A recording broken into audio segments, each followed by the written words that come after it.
नमस्कार. मी ऋषिकरात शेतकरी बंधूंना अतिवृष्टी असेल किंवा महापुरामुळे जे शेती पिकाचं नुकसान झालंय त्याची नुकसान भरपाई आता शेतकऱ्यांच्या खात्यात जमा व्हायला सुरुवात झालेली. बघू शकता या शेतकऱ्यांच्या खात्यावरती 10,000च्या आसपास ही रक्कम जमा झालेली आहे.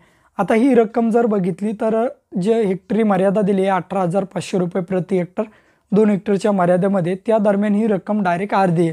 तर या शेतकऱ्यांच्या मनामध्ये काही संभ्रम आहे की आम्हाला जी आलेली रक्कम आहे ही रक्कम कमी काय. तर शेतकरी बंधूंनो, जर तुमचे पंचनामे किंवा याद्या जुलै 2025च्या अगोदरचे असतील, म्हणजे जूनमध्ये नुकसान झालं असेल, तर त्या शेतकऱ्यांची या ठिकाणी ही जी रक्कम ही 8,500 रुपये प्रति हेक्टर या मर्यादेनुसार देण्यात आलेली आहे. या शेतकरी बंधूंना अजूनही पैसे या ठिकाणी जमा होणार आहे.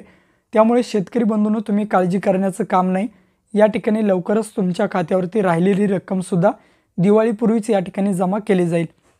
काही जिल्ह्यामध्ये बघा KYC करायचे सांगितलेले आहे, तर जिल्ह्यामध्ये त्या शेतकऱ्यांनी जवळच्या माई सेवा केंद्रामध्ये जायचं आहे आणि तुमची KYC ही करून घ्यायची.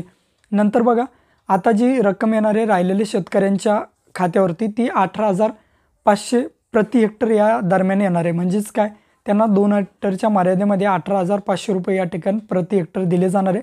त्या शेतकऱ्यांची KYC करायची का, तर नाही.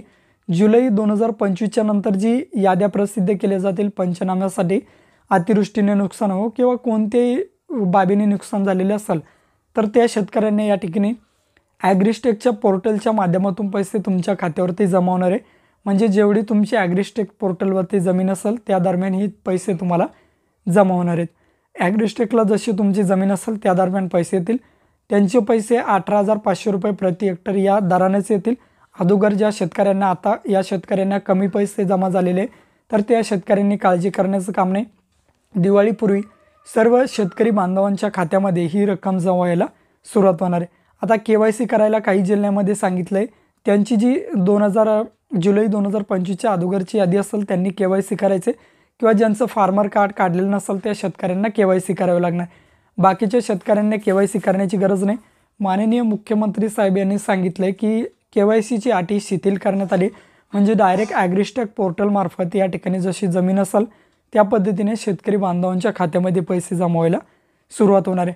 नंतर बघा तुमच्या याद्या प्रसिद्ध जर झाल्या नसतील, जर तुमच्या याद्या प्रसिद्ध झाल्या नसतील, तलाठी असतील, ग्रामसेवक असतील किंवा कृषी सहाय्यक असेल, यांच्या माध्यमातून तुम्हाला पासबुक, आधार कार्ड, 7/12ची मागणी केली जाईल. तर त्यांना तुम्हाला तुमचं पासबुक, आधार कार्ड आणि या ठिकाणी 7/12 नेऊन द्यायचे.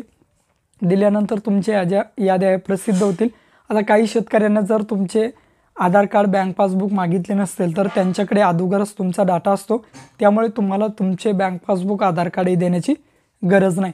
त्यानंतर तुम्हाला KYC न करता दिवाळीपूर्वीच तुमच्या खात्यावरती 18,500 रुपये प्रति हेक्टर या 2 हेक्टरच्या मर्यादेमध्ये पैसे जमा होतील.